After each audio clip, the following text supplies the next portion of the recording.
آج جس موضوع پہ میں نے بات کرنے کے لیے آپ دوستوں کو یہاں بلایا ہے، دعوت دی ہے، اس میں جو اس وقت ملک میں اس وقت جو انرجی کا شدید بحران چل رہا ہے، اور اس پہ مختلف پی ٹی آئی کے لوگ روز بیانات دے رہے ہیں، جس میں وہ الزام لگا رہے ہیں کہ 1 ڈیڑھ مہینے کے اندر یہ ہماری حکومت، مخلوط حکومت نے یہ چیز کی ہے۔ تو ان کو میں یہ یاد دلاؤں کہ یہ لوڈ شیڈنگ کا یہ جو عذاب تھا، مہنگائی کا جو عذاب تھا، یہ پی ٹی آئی گورنمنٹ کا پیدا کردہ تھا۔ انہی کے زمانے سے یہ ہمیں وراثت میں ملا ہے، اور اس کو ہم ٹھیک کرنے کی کوشش کر رہے ہیں، اور صحیح معنوں میں ٹھیک کرنے کی کوشش کر رہے ہیں، اور آپ دیکھیں گے کہ تھوڑے دنوں میں اس کا رزلٹ بھی نکلے گا۔ وہ دن بھول گئے اپنا شمیم نقوی صاحب، حلیم عادل صاحب، جب خود ہی اپنی حکومت میں لوڈ شیڈنگ کے خلاف انہوں نے کراچی الیکٹرک کے دفتر کے باہر دھرنا مارا تھا، اور اسد عمر صاحب ان کا دھرنا ختم کرانے آئے تھے۔ تو وہی لوڈ شیڈنگ ہے جو ان کے زمانے سے چلتی آ رہی ہے، اور اب اس کو قابو کرنے کے لیے آپ لوگوں نے یہ بھی دیکھا ہوگا، آپ کو یاد ہوگا بلکہ، کہ جتنا بحران ہے بجلی کا، وہ اس وقت کئی ٹیلی ویژن چینلز پہ خصوصی پروگرام چلے اس پہ کہ ایل این جی نہیں ہے، اور سی این جی اسٹیشنز بند ہو گئے ہیں، اور فرنس آئل نہیں ہے۔ وہ ناکامی تھی پی ٹی آئی گورنمنٹ کی، جس کی وجہ سے انہوں نے وہ چیزوں کا بندوبست وقت پہ نہیں کیا۔ وہ اس وقت چلتے آ رہے ہیں، اور مطلب سی این جی اور ایل این جی کے تو کانٹریکٹس، چلتے کانٹریکٹس کمپنیز نے ختم کر دیے، اور ان کے خلاف کوئی کارروائی نہیں ہوئی، اور ایک شدید بحران میں ملک کو انہوں نے مطلب ڈال دیا۔ اور شیخ رشید صاحب کی جو پریس کانفرنس ہے کل کی، اس سے تو واضح ہو گیا کہ یہ پورا بحران جتنا بھی ہے، انرجی کا ہو یا معاشی بحران ہو، جس میں انہوں نے کہا ہے کہ یہ سرنگیں جو ہیں عمران خان نے مطلب آئندہ آنے والی حکومت کے لیے بچھا کر گئے، کیونکہ ان کو معلوم ہو گیا تھا کہ ان کی حکومت جا رہی ہے، ان کو پتہ تھا۔ اور شیخ رشید صاحب بھی کہہ رہے ہیں کہ مجھے 4 مہینے پہلے سے پتہ تھا، کسی نے مجھے اطلاع کی تھی، کسی ادارے نے۔ تو ابھی یہ پوری سازش جو اس حکومت پہ وہ الزام لگاتے ہیں، اس سے ظاہر ہو گئی ہے کہ سازش انہوں نے خود نے کی، پی ٹی آئی نے کی۔ ایک تو ان کی نااہلی، جس کی وجہ سے یہ بجلی کا بحران اور انرجی کا بحران ہوا، اور دوسرا یہ جو انہوں نے پھر آ کے یہ اپنا سازش کی، اور معاشی بحران کے پیدا کرنے کے لیے انہوں نے بارود سرنگی جو انہوں نے ڈال کے گئے ہیں اپنا، جس کی وجہ سے آج یہ ہم لوگ اس وقت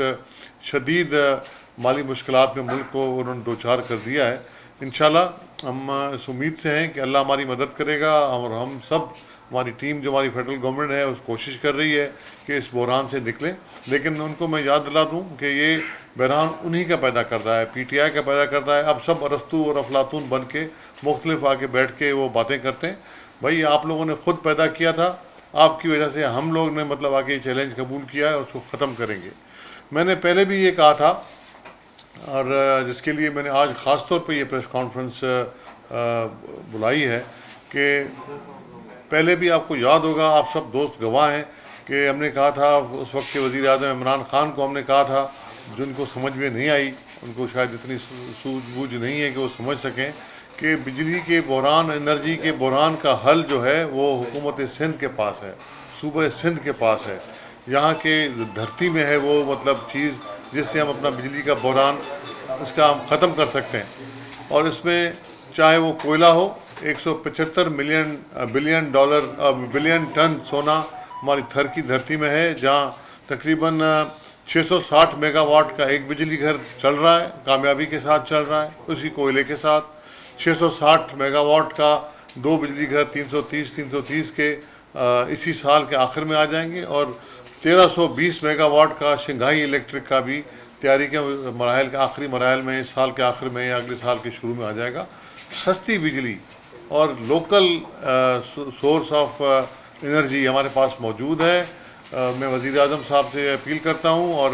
وزیر اعلیٰ صاحب بھی ان سے بات کریں گے، ہماری قیادت بھی بات کرے گی، کہ آپ اس طرف توجہ دیں۔ ریلوے لائن کا جس منصوبہ تھا جو پچھلی حکومت نے آدھے میں چھوڑ دیا، اس کو پورا کریں تاکہ یہ کوئلہ باہر نکل سکے۔ اور ہمیں خوشی ہے کہ اس حکومت نے اس کا نوٹس لیا ہے، اور کل میٹنگز وغیرہ ہوئی ہیں، اور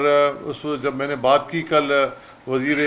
توانائی سے، اپنا خرم دستگیر صاحب سے، اور سیکٹری پاور سے، لوڈ شیڈنگ کے حوالے سے میں نے کل ان سے رابطہ کیا تھا، ان سے بات کی تھی، تاکہ اس لوڈ شیڈنگ جو سندھ کے لوگ اس وقت بھگت رہے ہیں، لوڈ شیڈنگ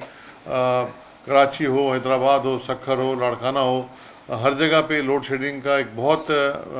मुसीबत है। तो उसको हल करने के लिए उसका हल सिंध के पास है, चाहे वो कोयले से बिजली बनाए और हमारे जो सस्ती बिजली पैदा करने के हवा से और सोलर से थे, वो भी पिछली हुकूमत ने रोके, कई प्रोजेक्ट्स रोके। तो उनको हम कहते हैं कि फौरी तौर पे बहाल किया जाए ताकि वो सिंध गवर्नमेंट उनको शुरू कर सके, ताकि क्लीन एनर्जी, जो ग्रीन एनर्जी की बात करते हैं, वो भी आ जाए। और कोल का एक ओरेकल ने दिया था एक पावर प्लांट का, और कोयले से गैस बनाने का और फर्टिलाइज़र बनाने का एक प्लान दिया था चाइनीज़ कंपनियों के साथ और यूएई की कंपनियों के साथ। उसको फौरी तौर पे अपना एक्सेप्ट करके उसको एग्जामिन करें और उसको अप्रूव करें, ताकि ये प्रोजेक्ट शुरू हो तो सस्ती बिजली इस मुल्क में आए और इंडिजिनस सोर्स हो। डॉलरों की जो हमारी इस वक्त 16-17 बिलियन डॉलर हमारे फर्नेस ऑयल और एलएनजी पे जाते हैं, तो वहाँ से ये बचेगा। हम सिंध हुकूमत अपने तौर पे काफ़ी चीज़ें इसमें कर रही है, जिसमें कोयले को हम तब्दील करें गैस में, फर्टिलाइज़र्स में, उस पर हम अपने तौर पे भी काम कर रहे हैं। लेकिन हम ये भी मुतालबा करते हैं प्राइम मिनिस्टर साहब से कि इसको सीपैक के प्रोजेक्ट में डाला जाए, एक कोल टू गैसिफिकेशन और कोल टू फर्टिलाइज़र्स, ताकि इस मुल्क में जो उस वक्त हम डॉलर्स का जो उस वक्त बहरान है वो ख़त्म हो सके, फॉरेन एक्सचेंज बचत हो सके। और मैं समझता हूँ कि यही हल सिंध हुकूमत के पास है। फेडरल गवर्नमेंट में हम लोग तो मौजूद हैं, रब्ता किया जाए, बात की जाए सिंध हुकूमत के से और वज़ीर आला सिंध से, हमारी क़यादत से, ताकि मिल बैठ के इस नेशनल इशू को हम टैकल कर सकें। सिंध हुकूमत ने हमेशा अपनी ताउन की यकीन दहानी कराई है और हम आइंदा के लिए भी तैयार हैं, लेकिन इस पर सीरियसली सोचना पड़ेगा फेडरल गवर्नमेंट को। और हमने उनको कहा है और मैं वहाँ भी जाऊँगा, वहाँ भी करूँगा इशूज़। और एक और मुतालबा हमारा था मुसलसल कि सिंध को मुख्तलिफ जो इदारे हैं, वो ऑयल एंड गैस है, PPL है और सुई सदरन है और इस तरह के NTDC है, उन इदारों में सूबों की नुमाइंदगी नहीं है। तो उसमें फौरी तौर पे इन सूबों की नुमाइंदगी दी जाए,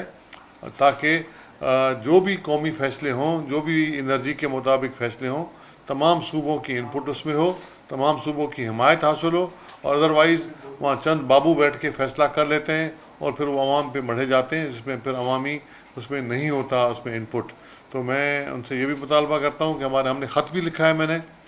मिनिस्टर फॉर पेट्रोलियम को भी ख़त लिखा है, मुसद्दिक मलिक साहब को, और खुरम दस्तगीर को भी 2 दिन पहले ख़त लिखा है, जिसमें नुमाइंदगी की मैंने बात की है। जो नुमाइंदगी भी हमारी जो सूबे की नुमाइंदगी है वो उनको दी जाए। और एनर्जी के मसलों के लिए आप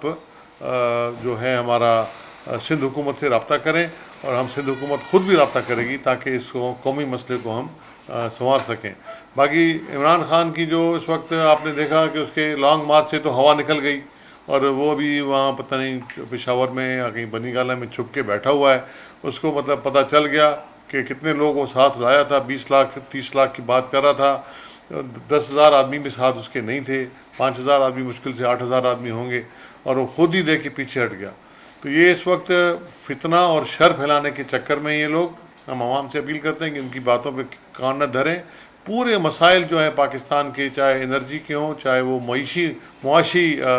मसाइल हैं, वो जो हैं सब के सब PTI गवर्नमेंट के हैं, क्योंकि नाअहल हुकूमत थी, उनको तजुर्बा नहीं था, वो सिर्फ़ और सिर्फ इक़्तिदार के चक्कर में थे। और इक़्तिदार के जाने के बाद उनकी आप शक्लें देखें, आप उनके वज़ीरों की और पुरानी शक्लें भी आप देखें, कंपेयर करें, आपको नज़र आ जाएगा कि इक़्तिदार जाने के बाद उनको कितनी परेशानी है। इस वक्त वो बौखला गए हैं और बौखलाहट में लड़ पड़ते हैं और लोगों के साथ टीवियों पर लड़ पड़ते हैं। कल मैं देख रहा था शिबली फराज साहब स्टैंडिंग कमेटी की मीटिंग में, उन्होंने गाली गलौज तक की है लोगों के साथ, अपने मेंबरों के साथ। तो ये उनकी जहनी कैफियत है। इस वक्त हम उनकी जहनी कैफियत को समझते हैं, और उसके लिए भी अगर फेडरल गवर्नमेंट कहेगी या PTI कहेगी तो उसका हल भी आसिफ जरदारी साहब के पास है। हैदराबाद में हमारे पास बहुत अच्छा अस्पताल है, भिजवा दें खान साहब को कुछ दिन के लिए दौरे पे, यहाँ हम उनका भी इलाज कर देंगे और बेहतर तरीके से कर देंगे। और भी PTI के लोग जो आना चाहें तो उनको भी हम वहाँ चेकअप कराएंगे, ताकि ये जो इस वक्त उन्होंने मुल्क में इंतशार फैलाया हुआ है उसको ख़त्म किया जा सके। बहुत शुक्रिया। इसीलिए सर ये बता दें कि मेरे 2 सवाल हैं। एक तो आपको पता था कि एनर्जी का बुरान है, लेकिन उसके बावजूद आपने जो है वो गवर्नमेंट को टेक ओवर किया, दूसरा सवाल ये है कि आप अभी कोयले की बात कर रहे हैं, दुनिया जो है वो कोल से ख़त्म करके जो है वो दीगर ज़राए से एनर्जी हासिल करने की कोशिश करी, क्योंकि इससे ग्लोबल वार्मिंग बढ़ रही है। तो इसको कैसे देखते हैं आप? किसी मुल्क ने भी कोयले को ख़त्म नहीं किया, सिर्फ बयान की हद तक ख़त्म किया।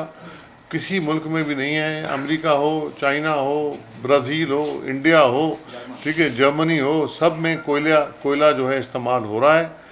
ठीक है, उन्होंने ये कहा है कि नए पावर प्लांट नहीं लगाएंगे, उसके ऊपर भी कितना अमल होता है वो देखेंगे, क्या होता है कितना नहीं होता। लेकिन हमारे कार्बन फुटप्रिंट्स पाकिस्तान के बहुत कम हैं, और साथ ही हम विंड और सोलर पे भी आएंगे, ग्रीन एनर्जी पे भी हम आ रहे हैं, और मुख्तलिफ जो ज़राए हैं, हाइड्रो पानी से बिजली बनाने का ग्रीन है, उस पर भी हम आ रहे हैं, और इसको हम इंशाल्लाह मिटिगेट करेंगे। हमारा फुटप्रिंट इतना नहीं है क्योंकि कोयला हमारे पास इस्तेमाल ही नहीं हुआ, और इस वक्त नेशनल इंटरेस्ट में है, और नेशनल इंटरेस्ट में, और हम देख रहे हैं कि इन्वायरमेंटली हमारे लिए इतना ख़तरनाक नहीं है। और मगरिब खुद इस्तेमाल कर रहा है लेकिन हमें रोक रहा है। हम समझते हैं कि पाकिस्तान को इस वक्त फ़ॉरेन एक्सचेंज की अशद ज़रूरत है, हमारे पास डॉलर्स नहीं है, तो हम इसको, और ये लॉन्ग टर्म है, आज अगर ये सोच के करेंगे तो इसमें साल 2 साल लगेंगे इसको चीज़ें करने को। मैं समझता हूँ कि ये फैसले भी हमें करने पड़ेंगे।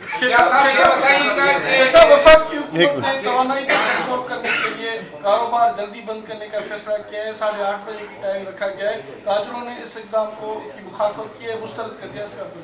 देखें, ये मसला ये है कि ये इमरजेंसी के इकदाम हैं, मुल्क में इस वक्त बहरान है, और जब भी किसी मुल्क में एनर्जी का हो या कोई और बहरान हो तो एक्सट्रीम एक्शंस लेने पड़ते हैं उस मसले को फेस करने के लिए। आर्जी फैसले हैं, ये कोई मुस्तकिल नहीं है। इंशाल्लाह जैसे सूरत हाल बेहतर होगी इसको चेंज करेंगे, और जो हमारे ताजर बरादरी है उसको हम कॉन्फिडेंस मिलेंगे, एतमाद मिलेंगे। इसीलिए सूबों ने टाइम लिया है उनके साथ, और कोई उनके साथ मिल बैठ के इस मसले का हल निकालें।